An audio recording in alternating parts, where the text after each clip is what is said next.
जय हिंद। तो अपने को नेक्स्ट चीज पढ़नी थी भाई, स्केलर मल्टीप्लिकेशन, जो पिछले लेक्चर में पढ़ाने वाला था लेकिन टाइम हो गया था ना। तो स्केलर मल्टीप्लिकेशन, स्केलर मल्टीप्लिकेशन क्या है भाई? जैसे कि मान लो किसी मैट्रिक्स में आप किसी स्केलर का इनटू कर रहे हैं। फॉर एग्जांपल मैंने के का इनटू कर दिया ABC, है ना, XYZ में। तो यहाँ पर मैट्रिक्स में जो मल्टीप्लिकेशन होता है वो ईच एंड एवरी एलिमेंट में होता है, मतलब हर एक एलिमेंट में KA KB KC, है ना, और KX KY KZ। जबकि डिटर्मिनेंट में क्या होता था, किसी एक रो या किसी एक कॉलम में मल्टीप्लाई होता था। लेकिन यहाँ पर ऐसा नहीं है, यहाँ पर हर एक एलिमेंट में मल्टीप्लाई होता है। तो ये डिफरेंस है डिटर्मिनेंट और मैट्रिक्स में मल्टीप्लिकेशन वाले केस में, है ना। तो ये ध्यान रखना है, कंफ्यूज नहीं होना, नहीं तो गड़बड़ी कर दोगे आप लोग। तो डिटर्मिनेंट में क्या होता था, किसी एक रो या किसी एक कॉलम में मल्टीप्लाई होता था, लेकिन यहाँ पे हर एक एलिमेंट में मल्टीप्लाई होगा। ये बात आपको ध्यान में रखनी है, ठीक है ना। तो चलो करते हैं अपन लोग क्वेश्चन। तो क्वेश्चन है, पहले ही क्वेश्चन अच्छा क्वेश्चन करेंगे, यहाँ पे सड़ीले टाइप क्वेश्चन नहीं करने वाले अपन, है ना। तो क्वेश्चन है, find the matrix x and y if 2x minus y equal to में 6 minus 6 0 minus 4 2 1 and x plus 2y equal to में 3 2 5 minus 2 1 and minus 4। ठीक है ना, ये अपने को दिया है। तो अपन को यहाँ पे x और y निकालना है, मैट्रिक्स दोनों के दोनों। तो हम यहाँ पे एलिमिनेशन मेथड लगाएंगे, है ना। तो किसी एक को कंप्लीट खत्म करने के लिए ये मैं मान लेता हूँ ये इक्वेशन नंबर 1 है और ये इक्वेशन नंबर 2 है। तो क्लियरली दिख रहा है कि y के कोई इक्वेशन सेम कर लो और ऐड कर दो, चाहो तो x के भी कर सकते हो। तो y के सेम करने के लिए फर्स्ट इक्वेशन में 2 का मल्टीप्लाई करूंगा, इधर 2y ऑलरेडी है, तो दोनों 2y से 2y कैंसिल आउट हो जाएगा। तो 2 इंटू में equation number 1 plus equation number 2, मैं ऐसा करने वाला हूँ। एलिमिनेशन मेथड लग रही है 10th क्लास वाली। तो 2 का इंटू यहाँ पे करेंगे तो 2 टू द 4x और x मिलके हो जाएगा 5x, और ये 2y से 2y गया इक्वल टू में डायरेक्ट ऐड कर रहा हूँ यहाँ पे, है ना। डायरेक्ट समझ में नहीं आया तो बताना। इक्वेशन नंबर 1 में जो आपको मैट्रिक्स दिख रहा है उसके हर एक एलिमेंट में 2 से मल्टीप्लाई होगा और इसको ऐड कर देंगे। 2 6 12 और 3 15, डायरेक्ट बिल्कुल, है ना, बहुत फास्ट में करेंगे। 2 6 -12 और +2 कितना हो जाएगा, -10। 2 का 0 में 0 और 0 + 5 5। 2 का -4 में तो -8 और -2 -10, और 2 का 2 में 4 और 1 मिलके 5 हो जाएगा। 2 1 का 2 और -4 कितना हो जाएगा, ये -2। ठीक है ना। तो ये मिल गया मेरे को क्या भाई, x, है ना। तो ये 5 इंटू में उधर जाके सब में डिवाइड में, तो x इक्वल टू हो जाएगा, और सब में डिवाइड कर दो 5 का, ठीक है ना। तो सब में डिवाइड करेंगे तो हमें क्या मिल जाएगा, ये हो जाएगा हमारे पास में 3, ये हो जाएगा कितना -2, ये 1, और इसमें -2 ये 1 और ये माइनस का 2/5। अब एक काम कर सकते हैं, या तो चाहो तो आप अगेन एलिमिनेशन लगा के y निकाल लो, या फिर x की वैल्यू इक्वेशन नंबर 1 या 2 में से किसी में पुट करके आप किसकी वैल्यू निकाल लें, y की वैल्यू निकाल लें। तो सबसे इजी काम यही है कि आप x की वैल्यू किसी एक इक्वेशन में पुट कर दो। तो मैं पुट कर देता हूँ इक्वेशन नंबर 1 में, है ना। तो 2x, और x की जो वैल्यू है अपनी वो कितनी है, 3 -2 and 1, -2 1 और -2/5, और -y, और इक्वल टू में कितना हो जाएगा भाई, इक्वल टू में हमारे पास 6 -6 एंड 0, और यहाँ पे है -4 2 और 1, ठीक है ना। फिर ये प्लस का इधर आके माइनस का, और -y को उधर ले जाएंगे तो प्लस का। 2 का अंदर मल्टीप्लाई करेंगे 6 -4 एंड 2, -4 एंड 2 और माइनस का 4/5, ठीक है ना। और वो मैट्रिक्स इधर आगे माइनस का हो जाएगा, तो 6 -6 एंड 0, -4 2 एंड 1, और ये माइनस बाय उधर जाके प्लस का y। बस इनको सॉल्व कर लेंगे तो 6 -6 ये आपको 0 मिल जाएगा, -4 और माइनस माइनस +6 ये 2 हो जाएगा, और 2 - 0 2 हो जाएगा, -4 और +4 0 हो जाएगा, और 2 - 2 ये भी 0 हो जाएगा, और -4 और -1/5 को सॉल्व करेंगे तो माइनस का 9/5 मिलेगा। तो ये मिल गई आपको कैपिटल Y की वैल्यू। कोई कंफ्यूजन हो तो बताएं, नहीं तो आगे बढ़ते हैं।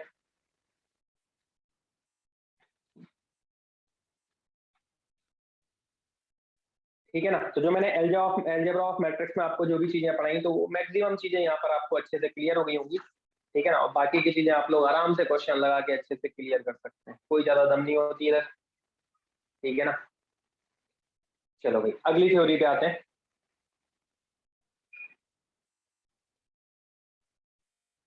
इसको कर लो फटाफट।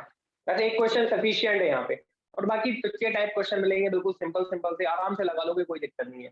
डीपीपी में भी दिए हुए हैं सिंपल वाले क्वेश्चन, और इसके अलावा आपको शीट में भी मिलेंगे। इसमें काफी सारे क्वेश्चन होते हैं, लेकिन सब सिंपल सिंपल पैटर्न के होते हैं, ठीक है ना। तो मैंने आपको ठीक ठाक क्वेश्चन करा दिया, तो देखिए आगे बढ़ते सर हैं। कैमरा एंगल चेंज कर दो। क्यों, क्या हो रहा है? कुछ दिख नहीं रहा क्या? आधा गायब हो गया साइड का सर। इस साइड का गायब हुआ? अच्छा, ये थोड़ा सा गायब हो गया होगा, अब दिख गया? राइट साइड का।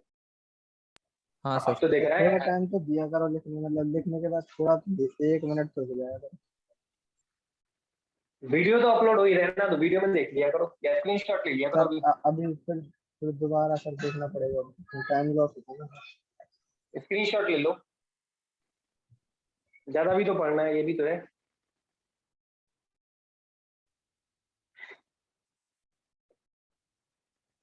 मैट्रिक्स मल्टीप्लिकेशन,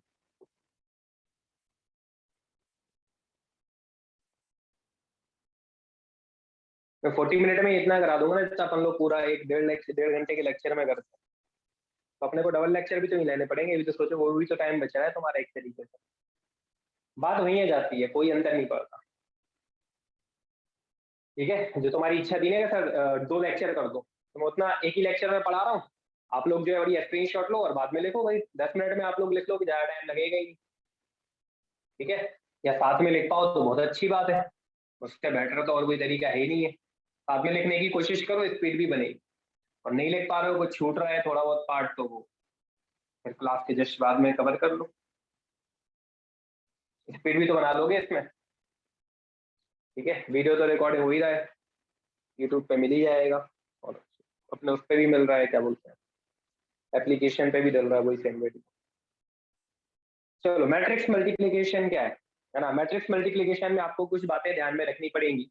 तो जैसे कि आप दो डिटर्मिनेंट है उनका दो मैट्रिक्स है उनका आप मल्टीप्लाई कर दो, तो यहाँ पे ऑर्डर का बहुत इंपॉर्टेंट रोल है। यहाँ पे ऑर्डर का बहुत इंपॉर्टेंट रोल है, ध्यान रखना है।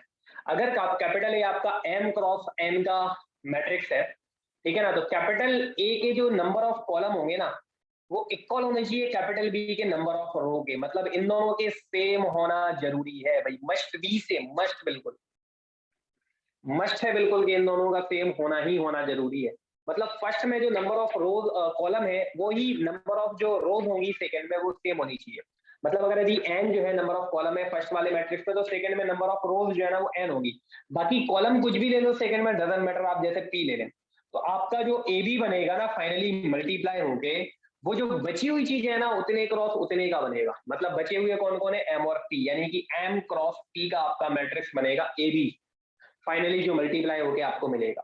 तो आपको यहाँ पर ये ध्यान रखना है कि फर्स्ट जो डिटरमिनेंट मैट्रिक्स है उसके column, number of column equal होने चाहिए सेकंड वाले मैट्रिक्स के नंबर ऑफ रो, यानी ये दोनों चीजें सेम होंगी तभी मैट्रिक्स का मल्टीप्लिकेशन होगा, अदरवाइज मल्टीप्लिकेशन एग्जिस्ट ही नहीं करेगा।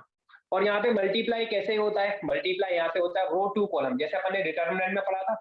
लेकिन डिटरमिनेंट में 2 तरीके से मल्टीप्लाई हो जाते थे, ठीक है ना। डिटरमिनेंट में 2 तरीके से मल्टीप्लाई हो जाते थे, लेकिन यहाँ पे मल्टीप्लाई जो होगा ना सिर्फ एक ही तरीके से होगा, और वो है रो टू कॉलम।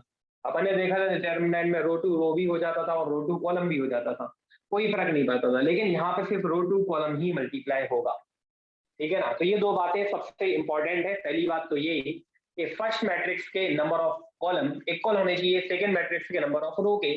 तो जो आपका मैट्रिक्स बनेगा ए बी, फाइनली जो उसका ऑर्डर होगा ए बी का, वो होगा m क्रॉस p, मतलब जो बचता है उतने क्रॉस उतने का मैट्रिक्स आपका बनेगा, ठीक है ना, ये ध्यान रखिए।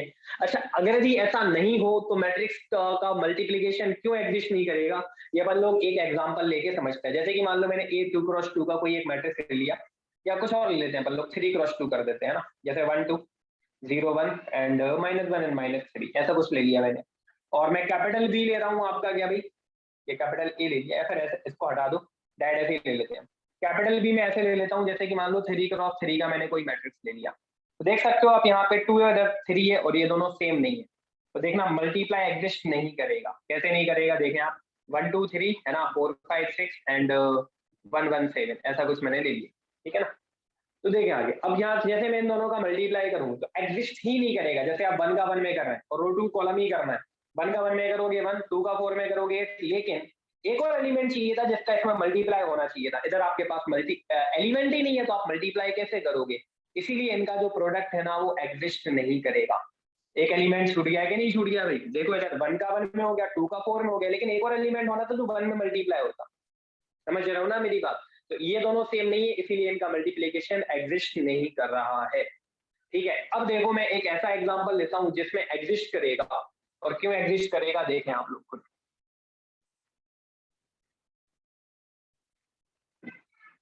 ठीक है, तो पहला वाला मैं मैट्रिक्स 3 क्रॉस 2 का ही ले लेता हूं, जैसे कि 1 2 1 -1 0 या फिर 1 2 0 रहने दो, -1 0 और 4 एंड -2 ऐसा कुछ ले लिया मैंने, है ना। और दूसरा वाला मैट्रिक्स कितने क्रॉस कितने का लेना पड़ेगा? ये आपका 2 क्रॉस 3 का है, भाई 3 क्रॉस 2 का है ना। तो इसमें कितने कॉलम है भाई? 2 कॉलम है। तो सेकंड वाले में 2 रो होना जरूरी है, क्योंकि जितना यहाँ पर है फर्स्ट में जो नंबर ऑफ कॉलम है वही सेकंड में नंबर ऑफ रो होने चाहिए। तो इसमें रो कम लेने, तो जैसे मैं ये 2 क्रॉस 2 का ले लेता हूँ, है ना। ठीक है कि नहीं, ये मैं 2 क्रॉस 2 का ले रहा हूँ। या चाहो तो कुछ और भी ले सकते हो, चाहो तो आप ऐसा करो इसको 2 क्रॉस 3 कर दो, मतलब 3 कॉलम 2 रो, है ना। तो 1 2 3 एंड -1 -2 एंड -1, ठीक है ना। ये 2 क्रॉस 3 का ले लिया मैंने। तो देख सकते हो ये दोनों सेम है, मतलब इस बार जो है आपका प्रोडक्ट एग्जिस्ट करने वाला है, और आपका जो मैट्रिक्स बनेगा वो 3 क्रॉस 3 का बनेगा, है ना। जो बचते हैं उतने क्रॉस उतने का बनता है। जरूरी नहीं है कि वो दोनों सेम हो, वो कुछ और भी हो सकते हैं, लेकिन इन दोनों का सेम होना जरूरी है, मतलब फर्स्ट का कॉलम और सेकंड का रो। चलो मल्टीप्लाई करते हैं, कितना आता है देखते हैं। रो टू कॉलम मल्टीप्लाई होता है, मैंने लिख दिया भाई, है ना। तो रो टू कॉलम यानी 1 का 1 में करेंगे 1 और 2 का -1 में -2, बिल्कुल सेम टू सेम डिटर्मिनेंट की तरह मल्टीप्लाई करना है ना। फिर फर्स्ट रो का सेकंड कॉलम में तो 1 का 2 में 2 और 2 का -2 में तो -4। फिर फर्स्ट रो का थर्ड कॉलम में मल्टीप्लाई, तो 1 का 3 में 3 और 2 का -1 में -2। देखो फर्स्ट रो का सब में मल्टीप्लाई हो गया, इसका इसमें भी हो गया, इस फर्स्ट रो का इसमें भी हो गया, और फर्स्ट रो का इस रो में इस कॉलम में भी हो गया। ठीक है, अब मल्टीप्लाई करेंगे अपन लोग किसका भाई? सेकंड रो का। तो सेकंड रो का फर्स्ट कॉलम में तो -1 का 1 में तो -1 और 0 का -1 में तो 0। ठीक है, फिर सेकंड रो का अपन सेकंड कॉलम में करेंगे तो -1 का 2 में तो -2 और 0 का -2 में तो 0।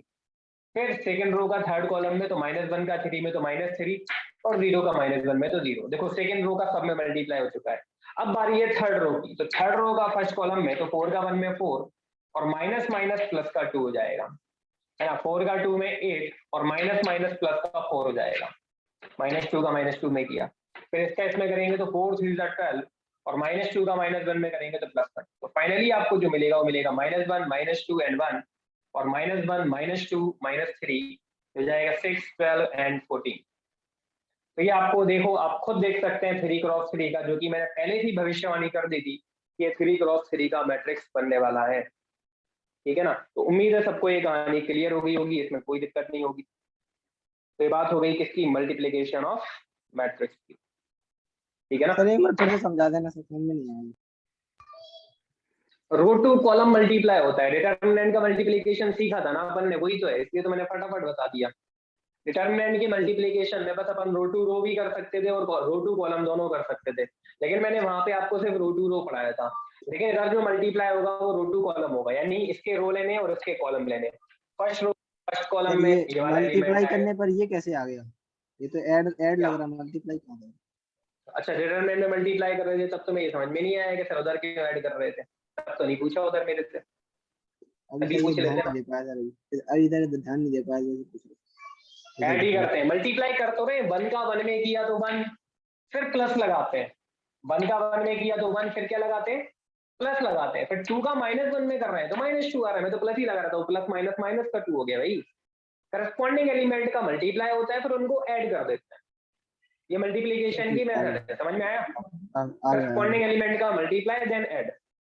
ठीक है ना, जितने एलिमेंट होंगे उतनी बार ऐड, जैसे इसका इसमें फिर इसका इसमें हो गए, ये हो गए तो ये ऐड होंगे, 1 का 1 में और 2 का -1 में फिर ऐड। फिर इसका इसमें करेंगे तो 1 का 2 में और 2 का -2 में तो 4 है ना, माइनस का 4, फिर वो ऐड होंगे दोनों। समझ गए ना? मैं डायरेक्टली ऐड थोड़ी ना कर रहा हूँ, मल्टीप्लाई करने के बाद जो आ रहा है वो ऐड कर। ठीक है ना। चलो क्वेश्चन देखते हैं अपन लोग अब। तो ये थ्योरी हो गई, मेन थ्योरी ये वाली है, ये जो मैं बता रहा हूँ ना यहाँ पे, ये इतनी और ये रो टू कॉलम, बस इतने में ही आपका काम हो जाएगा, है ना। ये दोनों सेम होने जरूरी है, और जो बचता है उतने क्रॉस उतने का मैट्रिक्स बनता है, ये भी ध्यान रखना आपको। ठीक है। ये ध्यान रखना ही, तो इसके बिना क्वेश्चन नहीं बनेंगे, ठीक है, बड़े काम की चीज है ये। एक एग्जांपल लिख लो फटाफट, और ये वाला एग्जांपल जो था, जो प्रोडक्ट ही नहीं हो रहा था, उसमें एग्जिस्ट ही नहीं कर रहा। रिटायरमेंट में मल्टीप्लिकेशन पढ़ा दिया ना, इसलिए मैं ज्यादा टाइम नहीं दे रहा हूँ, वहां तो बहुत सारे क्वेश्चन कराए थे। सेम कहानी इधर है। चलो एक क्वेश्चन देखते हैं। Let capital A equal to में 102 211, कैपिटल बी इक्वल टू में 1102 0 -1 0 2 और 1 2 -2 and -1। Find summation of r equal to 1 2 3 BR3 A2R, है ना, ठीक है कि नहीं, ये आपका क्वेश्चन है। तो BR3 का मतलब जो है ना, ये B के एलिमेंट को रिप्रेजेंट कर रहा है, और A2R यानी एक एलिमेंट को रिप्रेजेंट कर रहा है ना, ठीक है कि नहीं। तो अपन एक काम करते हैं, A को पहले लेते हैं, B को बाद में ले लेते हैं, हालांकि उससे कोई फर्क पड़ने वाला है नहीं है, ठीक है ना। तो अपन लोग एक काम करते हैं, A को पहले ले लेते हैं, थोड़ा सही रहेगा, ठीक है, क्योंकि A की रो फिक्स है, क्योंकि पहले उसका मल्टीप्लाई करते हैं ना इसको, और ये एलिमेंट ही तो है, तो आगे पीछे लिखने से कोई फर्क नहीं पड़ता। हालांकि आप ऐसे भी लिख दो तो भी कोई दिक्कत नहीं है, जैसे आपकी इच्छा होगी, नहीं सर हम ऐसे ही लिखना चाहते हैं तो भी कोई दिक्कत नहीं है, लिख दो आर की प्लेस में 1 रखोगे तो कितना मिलेगा, B13 B21 सॉरी A21, है ना, प्लस, और कितना मिल रहा है आपको, आर की प्लेस पर 2 रखेंगे तो B23 और A22, फिर प्लस B33 और A23। आगे तक जाना नहीं है, उससे सिर्फ 3 तक बोला। अब देखो आप, रो किसमें फिक्स है, रो जो है ना वो ए में फिक्स है। ए में आप देखो सेकंड रो की अकेले बात हो रही है, रो टू कॉलम मल्टीप्लाई करते हैं, इट मींस ए के रो फिक्स है, तो ए के रो फिक्स है, इसलिए मैं ए को पहले लिख देता हूँ और B13, और बी का कॉलम फिक्स है, आप देख सकते हो A22, इसलिए मैंने ए को पहले लिख दिया। जिसकी रो फिक्स होना वो पहले लिखो, क्योंकि रो टू कॉलम मल्टीप्लाई होता है, तो पहले वाली की रो ली जाती है और सेकंड वाले के कॉलम लिए जाते हैं, है ना। ये हो जाएगा A22 एंड B23, और ये हो जाएगा कितना भाई, A23 और B33। तो आप देख सकते हो सेकेंड रो फर्स्ट कॉलम का एलिमेंट, ये कैपिटल ए के सेकेंड रो फर्स्ट कॉलम का एलिमेंट, यानी इसका इनटू किसमें हो रहा है, B13, यानी कि first row third column, first row third column यानी कि ये रहा, है ना, फर्स्ट रो थर्ड कॉलम यानी कि ये वाला एलिमेंट का है ना, यही है ना, देखो फर्स्ट रो थर्ड कॉलम ये वाला एलिमेंट, फिर सेकंड रो सेकंड कॉलम का element, second row third column, B के सेकंड रो थर्ड कॉलम। मतलब सिंपल सी बात ये है कि इसका इनटू इसमें करना है, आप खुद देख लो अच्छे से, ये second row second row second row, इसमें देखो, और बी में देखो third column third column third column. तो क्लियरली दिख रहा है कैपिटल ए की सेकंड रो का कैपिटल बी से थर्ड कॉलम में मल्टीप्लाई हो रहा है। तो डायरेक्ट करो ना, क्यों दिमाग लगा रहा है, मतलब 2 into 0 plus 1 into 0 plus 1 into में -2, बस इनको सॉल्व कर लो, जो भी आंसर है -2, या चाहो तो आप डायरेक्टली ढूंढ ढूंढ के एलिमेंट की वैल्यू रख दो तो भी हो जाएगा, ठीक है ना। जैसे वैल्यू ढूंढ लो directly, first row capital B के जो है ना फर्स्ट रो थर्ड कॉलम की वैल्यू क्या है, ये रही, लेकिन उसमें थोड़ा सा ढूंढने में दिक्कत आती है। सबसे बेस्ट तरीका यही है ना कि आप पहले से ही बना लो, अरेंज कर लो कि कैपिटल ए में जो है स्मॉल ए में जो है वो सेकंड रो फिक्स है, मतलब कैपिटल ए के सेकंड रो का लिया गया है, और जिसका रो लेते हैं वो पहला एलिमेंट होगा, तो इसलिए मैंने रो वालों को पहले कर दिया, इसकी रो फिक्स थी, और बी के कॉलम फिक्स थे, इसलिए मैंने बी को बाद बाद में कर दिया। तो क्लियरली दिख गया कि स्मॉल ए में सेकंड रो फिक्स है, मतलब सेकंड रो लेना है, और बी में जो है वो थर्ड कॉलम फिक्स है। इसका मतलब कैपिटल ए के सेकंड रो का कैपिटल बी के थर्ड कॉलम से मल्टीप्लाई करना है, तो मैंने मल्टीप्लाई कर दिया 2 into 0 1 into 0 1 into -2, या चाहो तो आप एलिमेंट ढूंढ के भी वैल्यू रखोगे तब भी यही चीज आएगी, उसमें कोई नया नहीं है। समझ में आ गया, कोई दिक्कत है, चाहो तो एलिमेंट ढूंढ के रखो तो भी वही आ रहा है। कोई दिक्कत है इस क्वेश्चन में क्या?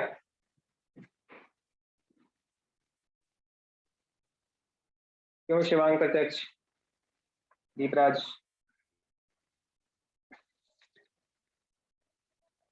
No sir.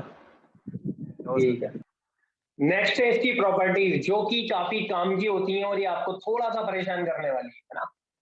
प्रॉपर्टीज, मैं हमेशा बोलता हूँ मैट्रिक्स की जो थोड़ी सी थ्योरी है ना, ये दिक्कत देती है खास करके प्रोडक्ट। क्यों देती है?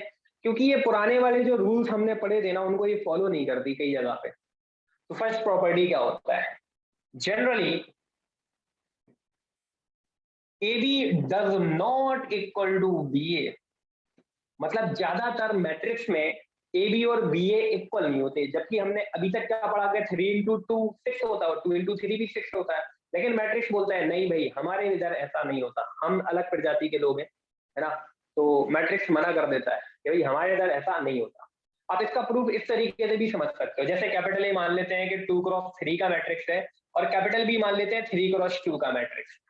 अगर आप ए बी निकालोगे, है ना, तो 2 क्रॉस 3 और बी कितना है 3 क्रॉस 2 है, यानी कि आप क्या निकालने वाले हो ए बी। तो ए बी का जो फाइनली ऑर्डर बनेगा, ये दोनों सेम है, मतलब इसका ये है कि प्रोडक्ट तो एग्जिस्ट कर रहा है, तो जो ए बी का फाइनली ऑर्डर बनेगा वो 2 क्रॉस 2 का बनेगा। प्रूफ बता रहा हूँ कि क्यों इक्वल नहीं हो सकता। ए बी का जो फाइनली ऑर्डर बनेगा वो 2 क्रॉस 2 का बनेगा, है ना, ठीक है कि नहीं। अब जैसे मान लो मैं बी ए निकालने गया, अब मैं बी ए निकाल रहा हूँ तो बी पहले लिखेंगे जो कि 3 क्रॉस 2 का है और ए बाद में लिखेंगे जो कि 2 क्रॉस 3 का। ये दोनों सेम है, बिल्कुल सेम है, मतलब प्रोडक्ट एग्जिस्ट करेगा और जो आपका बी ए बनेगा वो 3 क्रॉस 3 का बनेगा, जो बचता है उतने क्रॉस उतने का बनता है। तो आप खुद देख सकते हो कि ए बी 2 क्रॉस 2 का बन रहा है, बी ए 3 क्रॉस 3 का, क्या दोनों इक्वल आ रहे हैं? अरे भाई उनके ऑर्डर ही सेम नहीं है, इक्वल होने की तो दूर की बात है, ऑर्डर ही सेम नहीं है। सबसे पहली चीज तो इक्वल कैसे हो जाएंगे, एक बन रहा है छोटा मैट्रिक्स, एक बन रहा है बड़ा मैट्रिक्स, वही कहां से इक्वल हो गए? तो प्रूफ यहीं से हो गया कि जब ऑर्डर ही सेम नहीं हो रहा है तो बात ही खत्म हो गई इक्वल होने की, एलिमेंट तो दूर की बात है। समझ में आई वाली बात क्या नहीं? ये मैंने एक रीजन दे दिया, या और रीजन देने और भी होते हैं, लेकिन ये सबसे इजीली प्रूफ हो जाता है इसलिए मैं ये करा देता हूँ भाई, है ना।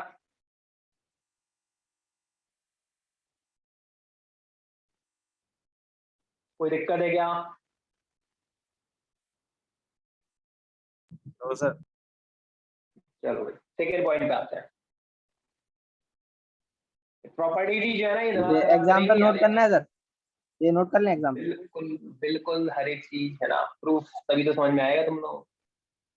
लेट लिख देना, लेट कैपिटल ए 3 क्रॉस 2 2 क्रॉस 3 और कैपिटल बी 3 क्रॉस 2, ऐसा भी लिख सकते हैं आप लोग, है ना, शॉर्ट में। Next second point, A B और बी ए के एग्जिस्टेंस के लिए, है ना,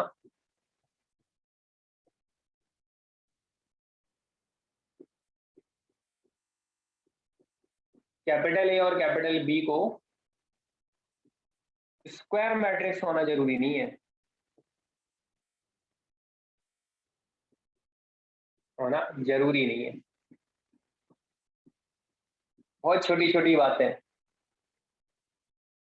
थ्योरेटिकल क्वेश्चन बन जाते हैं ना, इसलिए सारी चीजें बतानी पड़ती है। तो पता चला थ्योरी में क्वेश्चन आ जाए यही वाला कि ए बी और B A both exist then capital A and capital B square matrix, है ना, या necessary to square matrix not necessary, ऐसे ऑप्शन भी तो आ सकते हैं ना भाई। तो ये भी समझना है, ठीक है। तो हो सकता है कि नहीं हो सकता भाई, ऐसा कोई जरूरी नहीं है। ए बी और बी ए दोनों एग्जिस्ट करें, ऐसा कोई जरूरी नहीं है कि वो स्क्वायर ही हो। जैसे कि कैपिटल ए मैंने बना दिया एम क्रॉस एन का और कैपिटल बी में ले लेता हूँ कितने एन क्रॉस एम का, तो आप देख सकते हो यही वाला एग्जांपल जो मैंने इधर लिया था ना, वही capital A M cross N का है, capital B N cross N, मतलब वही कहानी 2 क्रॉस 3 3 क्रॉस 2। इसका मतलब यही है कि एम क्रॉस एन है तो वो एन क्रॉस एन। तो इसमें ए बी भी एग्जिस्ट करेगा और बी ए भी एग्जिस्ट करेगा। तो यहाँ पे सिर्फ एग्जिस्टेंस की बात हो रही है, इक्वल की बात नहीं हो रही है। इक्वल की बात इधर हो गई थी, है ना। तो यहाँ पे सिर्फ किसकी बात हो रही है, एग्जिस्टेंस की। तो आप देख सकते हो ए बी भी एग्जिस्ट कर रहा है, क्यों एग्जिस्ट कर रहा है आप खुद देख सकते हैं, ये दोनों क्या है, सेम है, इट मीन्स ये एग्जिस्ट करेगा भाई। ये एग्जांपल बता रहा हूं मैं, ठीक है ना। और बी ए भी निकाल लो, बी कितना है आपका एन क्रॉस एम है और ए कितना है आपका भाई एम क्रॉस एन है। तो आप देख सकते हो ये दोनों सेम है, तो ये भी एग्जिस्ट कर रहा है। ये मैं एग्जांपल बता रहा हूँ, स्क्वायर के अलावा दूसरी चीजें। स्क्वायर में दोनों सेम होते हैं, जितने नंबर ऑफ रो उतने नंबर ऑफ कॉलम, लेकिन अगर दोनों सेम नहीं हो तो वो स्क्वायर नहीं है। तो मैं स्क्वायर के अलावा एग्जांपल लेके आपको बता रहा हूँ कि जरूरी नहीं है कि ए और बी स्क्वायर हो तभी ए और बी ए दोनों एग्जिस्ट करेंगे, है ना। अगर यदि आपके मैट्रिक्स के जो ऑर्डर है वो एम क्रॉस एन और एन क्रॉस एम भी हो जाए तो भी आपका जो मैट्रिक्स का प्रोडक्ट है ए बी और बी ए वो दोनों के दोनों एग्जिस्ट करेंगे, ठीक है ना। यहाँ पर मैं ये बताने वाला था, तो सबको क्लियर हो गया होगा। सर होना की बात करेगा, स्क्वायर मैट्रिक्स होना जरूरी है, होना जरूरी नहीं है, सॉरी सॉरी उल्टा लिख दिया मैंने, स्क्वायर मैट्रिक्स होना जरूरी नहीं है। अच्छा हुआ पूछ लिया, जल्दबाजी में गलत लिखा हो गया था। चलो भाई आगे बढ़ते हैं। नेक्स्ट पॉइंट है अपना थर्ड, जो कि काफी काम का है। अगर यदि मान लो मैंने तो मना कर दिया कि ए बी और बी ए इक्वल नहीं है, लेकिन अगर मैं बोल दूं कि if A B equal to B A, अगर A B equal to B है तो हम ये कहेंगे देन, वैसे तो मैंने मना करा कि जनरली ये इक्वल नहीं होते, लेकिन अगर मान लो इक्वल हो गए, कुछ एक्सेप्शन केस होते हैं, कुछ उनमें इक्वल हो भी जाते हैं दोनों, है ना, ठीक है कि देन हम क्या बोलेंगे, capital A and capital B are commute या कम्यूटेटिव मैट्रिक्स, जो भी आप लिखना चाहें, ठीक है ना। अगर ए बी और बी इक्वल हो गए तो हम कहेंगे कैपिटल ए और कैपिटल बी कम्यूट कर रहे हैं, ना, ठीक है कि नहीं।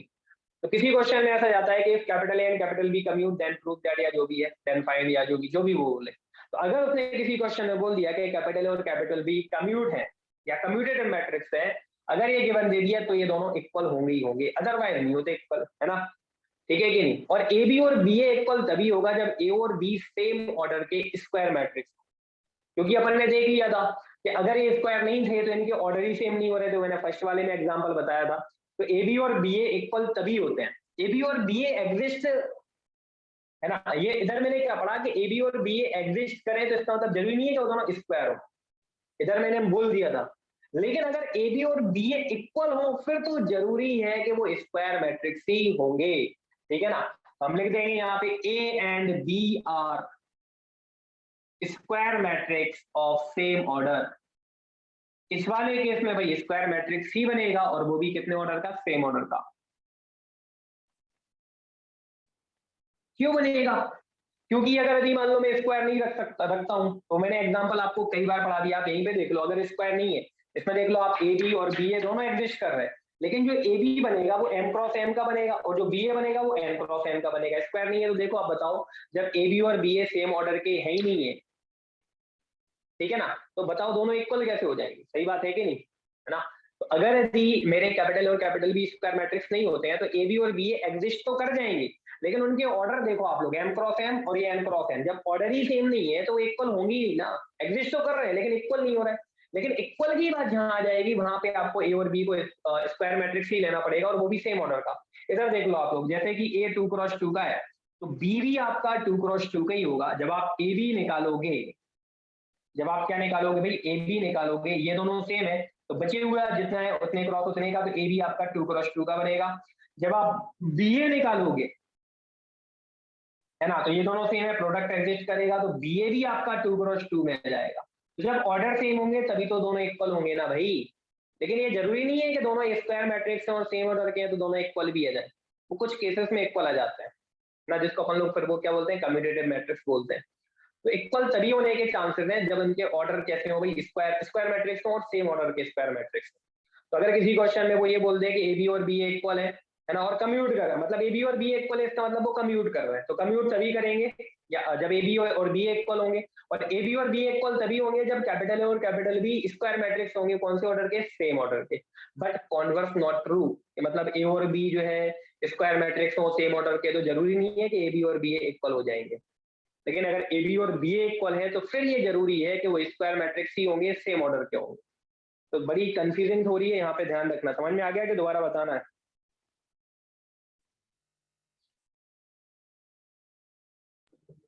आ गया सर। ठीक है ना। तो थोड़ा सा अच्छा, मतलब यहाँ पे जरा सा कंफ्यूजन हो जाएगा और निपट जाओगे आप लोग, ये ध्यान रखना। अगर कोई कंफ्यूजन हो तो पूछ सकते हो, दोबारा वीडियो जरूर देखना है इसका एक बार और। चलो भाई आगे बढ़े, ठीक है आगे बढ़ते हैं नेक्स्ट थ्योरी।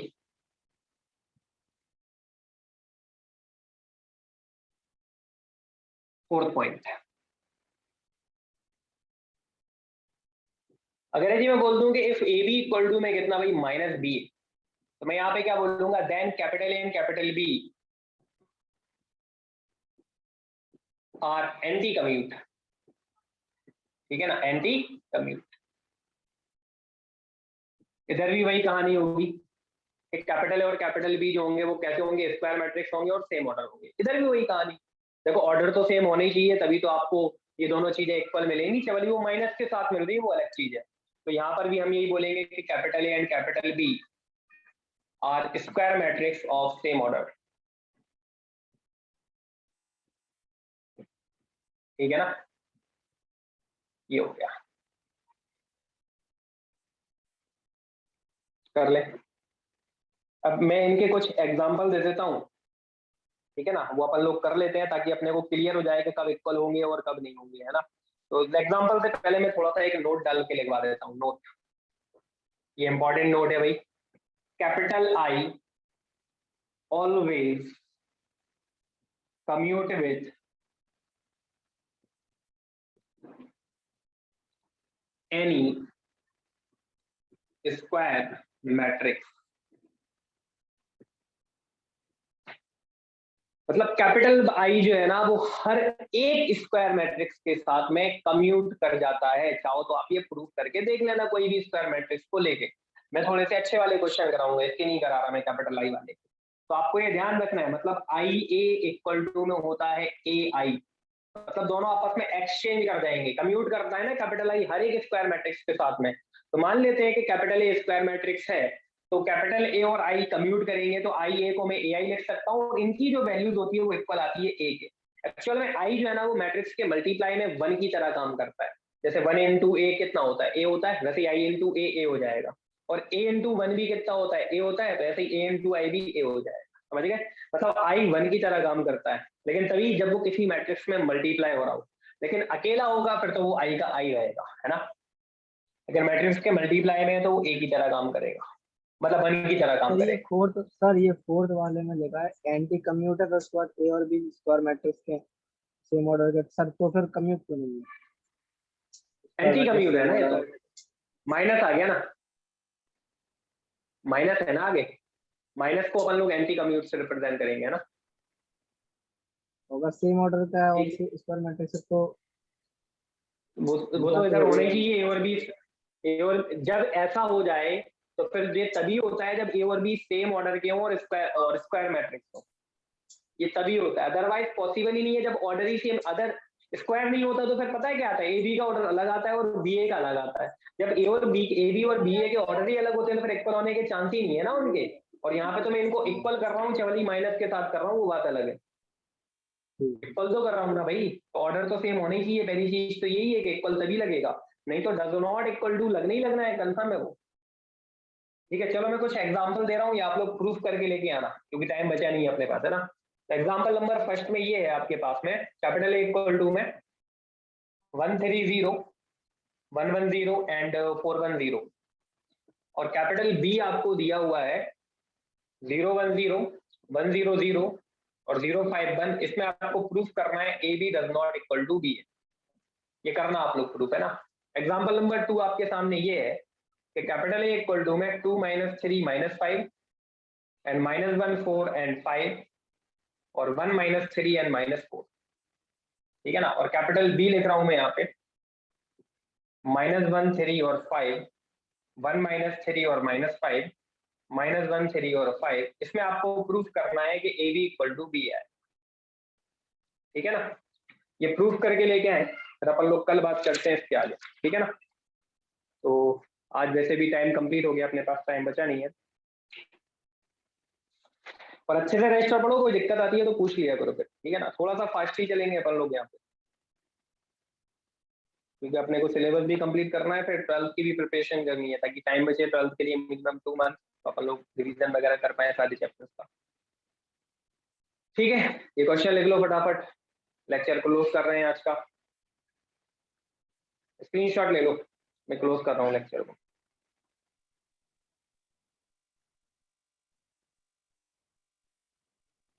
ठीक है, जय हिंद।